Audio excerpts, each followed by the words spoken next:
pero ya le invito a Ariel y a David, ellos son del grupo OLAM, que es fantástico porque van a complementar un poco lo que Manu venía a contarnos sobre su experiencia. Por favor, pasen. Y que tiene que ver cómo construir. Ustedes tienen en el programa inclusive qué es lo que quieren contarnos, cómo convertir en una cuestión más atractiva la industria que están desarrollando, la idea que pretenden instalar, el proyecto en el que están trabajando y sobre todo, como les decía al inicio, ese negocio con el que quieren ganar plata. Así que bienvenidos, pónganse cómodos, adelante. Gracias, gracias. ¿Cuánto tiempo tenemos? 15 minutos. No, mentira. Sí. Bueno, me dice 20. Bueno, vamos a hacer a toda bala. Bueno, básicamente nuestra charla tenía que ver con vender con tecnología, y en el camino nos empezamos a cuestionar un poco, ¿vender con tecnología? ¿Realmente tecnología es la única, la solución mágica para las ventas? Y ahí empezamos a desarrollar un poco todo este tema. Porque lo que vemos es que muchas veces las empresas las instituciones empiezan a pensar de que teniendo un poco de tecnología o teniendo tecnología, mágicamente todo se va a ordenar y los astros se van a alinear. Entonces, arranquemos. Esto es acá, donde estamos. Hace unos años, mucho verde, muy pocos edificios, vino la disrupción. En poco tiempo esto cambió, es el eje corporativo. Estamos en el lugar, creo yo, donde se hacen la mayor cantidad de negocios en nuestro país, en nuestra ciudad particularmente, y donde los ejecutivos de toda la región y de todo el mundo primero vienen, ¿verdad? Llegó a ser, creo yo que es el lugar donde más negocios se realizan. Evidentemente también la región está pasando por momentos difíciles, ¿verdad? Eso hace que haya competencia, no solamente de nuevos recursos humanos que se están viniendo a Paraguay, sino de empresas internacionales que se están estableciendo.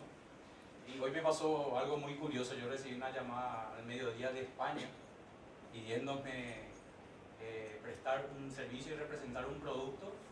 Básicamente pues las empresas españolas, una empresa española X se está estableciendo en el país, ¿verdad? Y este partner de Microsoft, en este caso una empresa multinacional, tiene una solución que está buscando esta empresa que se está instalando acá. Entonces tenemos una disrupción total que está en nosotros el poder aprovechar el momento. Está en el momento justo, en el momento indicado y listo, porque no es solamente estar, sino que hay que estar listo. Bueno, avancemos. Desafío de las organizaciones. Y cuando hablamos de organizaciones muchas veces entramos con el tema. Nosotros particularmente el Grupo LAM trabajamos con corporaciones, o sea, empresas comerciales, educativas y también gobierno. Entonces muchas veces tenemos reuniones y cuando empezamos a hablar nos dicen, sí, pero esa no es mi área porque mi empresa es muy particular y tiene cosas muy particulares que gobierno, educación o comercial no tienen. Nosotros básicamente lo que tratamos es de buscar todo lo que tiene que ver, todas las similitudes entre las empresas o entre las organizaciones y a partir de ahí empezar a construir. Todas las organizaciones tienen problemas de falta de personal calificado, a veces no tienen objetivos o les cuesta atraer el talento o mantener la reputación. Todas tienen ese problema, no importa a qué rubro se dedican. El 80% de los problemas muchas veces son compartidos y hay un 20% que sí es muy específico de cada rubro, ¿verdad? Pero nosotros trabajamos en ese 80% que es el compartido. Sí, Teisa estuvo hablando de algo muy importante que es la seguridad. Evidentemente da toda una charla hablar de la seguridad. La seguridad, por ejemplo, está vinculada a lo de mantener la reputación. O sea, imaginémonos un sitio de e-commerce que difícilmente uno quiera poner su información financiera ahí, ¿verdad? Entonces, nosotros entendemos desde el Grupo LAM que la seguridad no es un producto, es un servicio continuo, ¿verdad? Donde están involucrados tecnología, personas, procesos.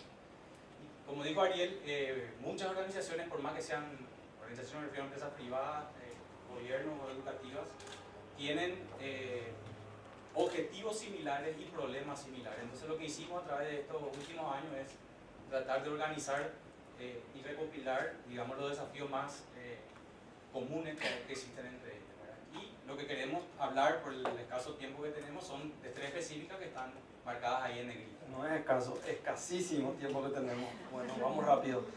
Servicio al cliente. Anteriormente el tema del servicio al cliente era boca en boca.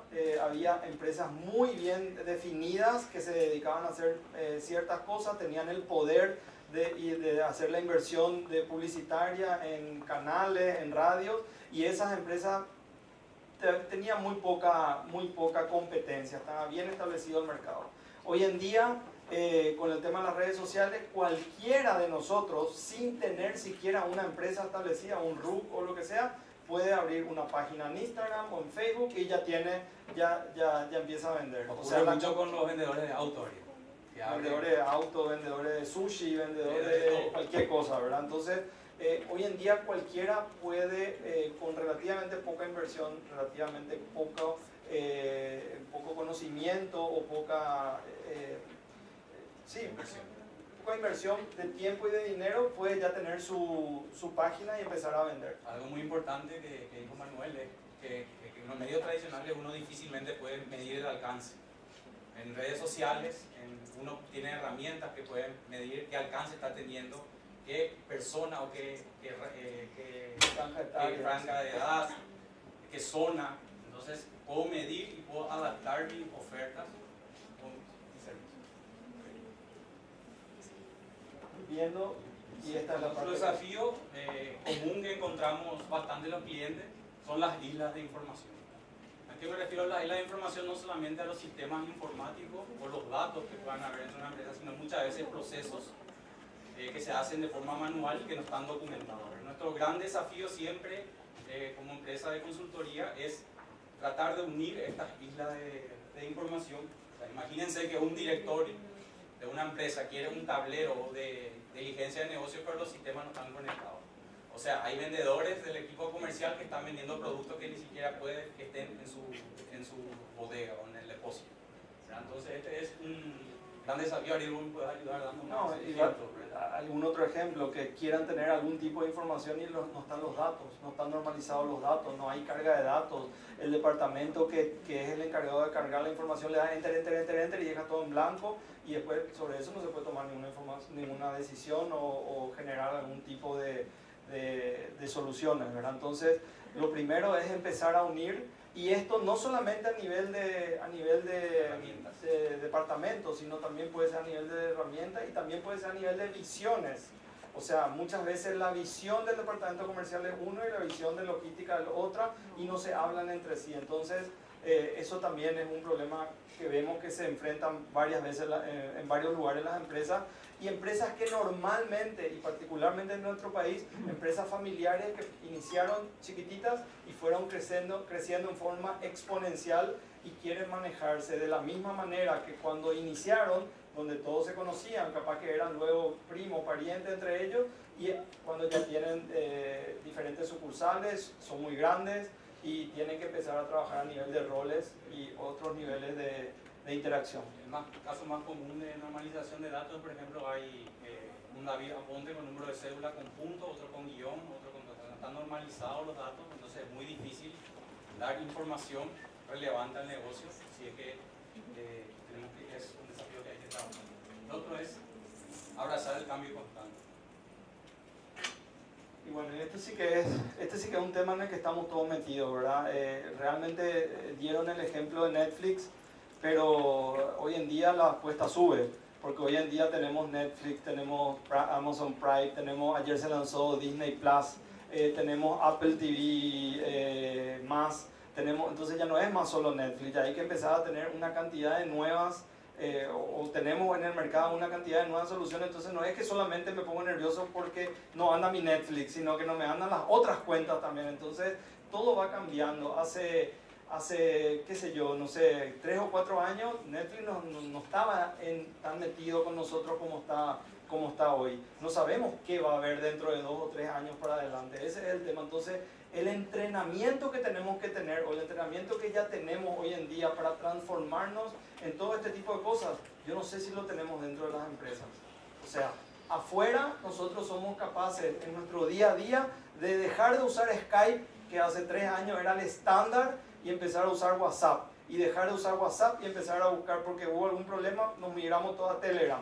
Y así, vamos, sin problema, somos muy maleables, pero la empresa no.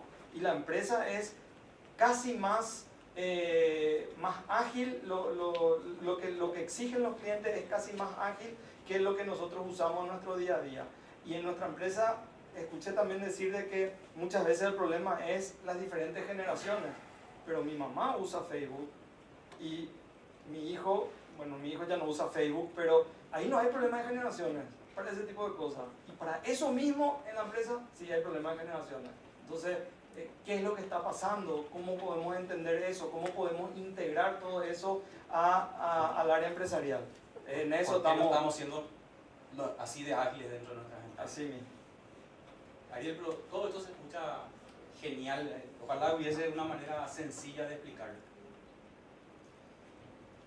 Y bueno, y es planificación. Y básicamente tiene mucho que ver, muchísimo que ver con la visión que se tenga desde el CEO, desde la alta gerencia, y a partir de ahí empezar a construir objetivos, empezar a tener procesos claros, a tener personas entrenadas. Y cuando hablo de personas entrenadas me quisiera detener un poco, porque no es personas que hacen cursos, no son personas que hacen capacitaciones o que pasan un examen, son personas que están preparadas para este cambio, para dirigir, que tienen habilidades blandas, que tienen capacidad de liderazgo, que tienen actitud, que tienen capacidad de desaprender y reaprender cosas nuevas. Eso es lo difícil, eso es lo complicado. Entonces muchas veces, y por último o casi último, tenemos el tema de la tecnología. Lo que pasa es que muchas veces ponemos al revés, ponemos la tecnología y a partir de ahí queremos construir, y no se construye porque... al cimiento del objetivo y de los procesos claros que quiero lograr. Siempre me llamó la atención que se dice que se habla de Amazon y Amazon y Amazon y Amazon, pero Amazon existió hace mucho tiempo en los Estados Unidos o en otra cultura. Lo que pasa es que antes venía un catálogo así de gordo, vos veías en lo que te gustaba, el código, ponías un cheque en un sobre, te ibas al buzón ese que se levantaba la banderita y después te llegaba el producto, ¿verdad? Lo que se hizo fue, se sofisticó el proceso que ya existía, y nosotros muchas veces ahora estamos empezando a generar el proceso que no existe. Entonces, ese de repente es la disrupción que estamos teniendo, donde empresas que no tienen gestión de procesos, o no tienen automatizado eso, o no tienen definido eso, no tienen los roles, entonces crecieron de una manera tan rápida, y esto es lo que muchas veces ocurre. Una de las herramientas con las cuales nosotros trabajamos, que es el CRM, que es la gestión de los clientes, suelo decir siempre en las reuniones, el CRM no es una herramienta tecnológica o no es un proyecto tecnológico. El CRM es un proyecto político, es un proyecto donde la alta gerencia tiene que definir hacia acá vamos, y por estas razones vamos hacia acá, y por estas razones es bueno usar. Y a partir de ahí se tiene que construir, pero sí, uno y ahora vamos a la siguiente slide. Vamos a tener una cultura empresarial donde por un lado está la cultura, la misión, hacia allá vamos a ir todos, sí, qué sé yo, pero por otro lado hay una contracultura, que es lo que muchas veces ocurre con nuestros proyectos tecnológicos. Entonces lo que ocurre es, evidentemente, cuál es el que va a tener más peso, cuál es el que va a tener más fuerza. La contracultura, toda la parte que no se ve. Entonces, muchas veces esa contracultura tiene que ver porque no hay una visión desde abajo, de la propia dirección de la compañía. Eso es lo que nosotros fuimos viendo, o hay una escasa comunicación interna, que es otro problema.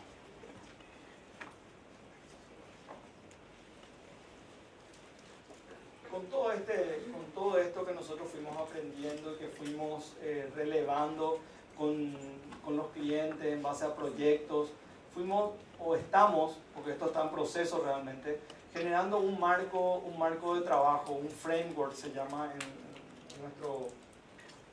en nuestra jerga, ¿verdad? Un marco de trabajo donde la idea es presentar un poco la cultura empresarial y personal y de personas, generar procesos y eso apoyarse en tecnología. Y eso evidentemente tiene que estar sponsoreado siempre por la alta gerencia. Apoyados en tecnología, ¿por qué? Porque nos permite ser más ágiles y también nos permiten implementar tecnologías emergentes como inteligencia artificial para analizar el comportamiento del cliente u otras caras que quieran. Pero lo más importante es que la tecnología a través de tableros o business intelligence o dashboard, como se le conoce en algunas marcas, nos permite realizar mediciones y análisis de comportamiento o análisis de consumo de un servicio para poder mejorar o aplicar. Todo esto está ligado y para poder generar innovación o nuevos productos, ¿verdad? Básicamente este es un framework que nosotros mismos lo estamos consumiendo dentro de la empresa. Se han dado empresas Ariel tanto en Olam como nosotros en Lovin. Y en realidad es un marco de trabajo, como dijo Ariel, en constante desenvolvimiento. A medida que vamos trabajando en diferentes industrias lo vamos adaptando. Y es un concepto, si ven, tienen una flecha que va ligada, o sea, es básicamente un ejercicio continuo que busca siempre ir adaptando el proceso a pos de los beneficios que tenemos abajo, ¿verdad? El punto principal es que la experiencia del cliente, la transformación digital busca que la experiencia del cliente sea distinta. Evidentemente las empresas buscan mejorar sus ingresos, su eficiencia y ser menos complejas y más competitivas. No, que básicamente muchas veces lo que se mira es, yo quiero esto. La pregunta, ¿estoy dispuesto a todo esto? Esa es la conversación que tenemos nosotros para arrancar. Sí, normalmente cuando hablamos de muchas empresas, muchos clientes entienden de transformación digital solamente el tercer pilar, que sería comprar tecnología. Pero comprar tecnología, como dijo Ariel en principio, no tiene un fin más que probablemente fracasar si es que no tenemos una cultura que acompañe eso con personas, con procesos.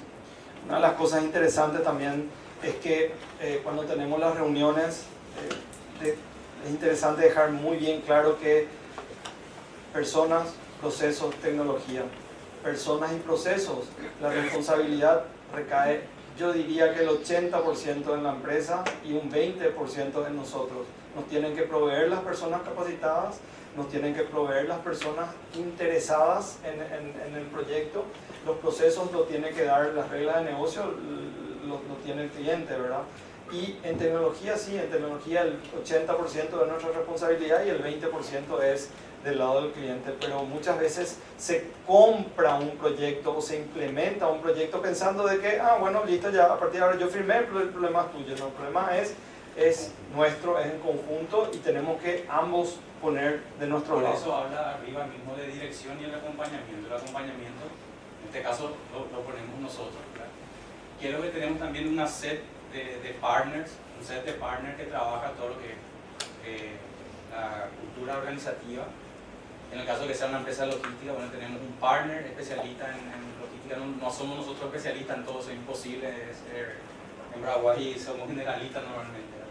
Y este framework, como dijo Ariel, está centrado en las personas, pues la persona está en el centro y en mayúscula. Y cambió el paradigma. Cambió el paradigma, hoy en día se habla de valor, emoción, gente, historia, satisfacción. En una de las charlas que asistí se dijo algo que me llamó muchísimo la atención y que es, el cliente siempre tiene la emoción. El cliente, lo que siempre se dice es, el cliente siempre tiene la razón. La verdad que el cliente a veces no puede tener la razón, a veces está equivocado, a veces está exigiendo algo que no corresponde, a veces le pifia grande, pero no podemos discutir que el cliente es el que siempre tiene la emoción. Y hoy en día uno de los factores de compra es emocional. A veces somos más costosos, a veces no le vamos a entregar en el tiempo y forma, a veces no llegamos, pero nos compran a nosotros. Y a veces, y por otro lado, muchas veces somos perfectos, ejecutamos todo y tampoco nos compran. ¿Por qué? Porque hay un vínculo emocional o debemos de buscar un vínculo emocional entre la empresa y el cliente y hacia eso apuntamos. Buscamos el cliente muchas veces, o nosotros en las empresas buscamos historias de éxito, nosotros queremos ver cosas nuevas, queremos ver cómo vivió otra persona, cómo le fue, en dónde falló y dónde se corrigió, y eso es lo que quiere ver la gente. Por eso Facebook tiene historia, WhatsApp tiene historia, porque la gente busca historia y no necesariamente descuentos. Entonces esa es la idea. No sé si cumplimos o no, Joel, pero este trabajo que estamos haciendo lo pueden descargar y en parte del trabajo de cómo gestionamos los canales digitales y los no muy digitales, en realidad es parte del framework que está documentado, lo pueden descargar y ustedes pueden ver cómo nosotros estamos aplicando este framework internamente en ambas empresas. Y bueno, en caso de herrero, cuchillo de hierro reforzado, estamos haciendo lo que vendemos, consumiendo lo que vendemos. Cambió el mundo, así que tenemos que ayornarnos o nos va a llegar nuestro Uber.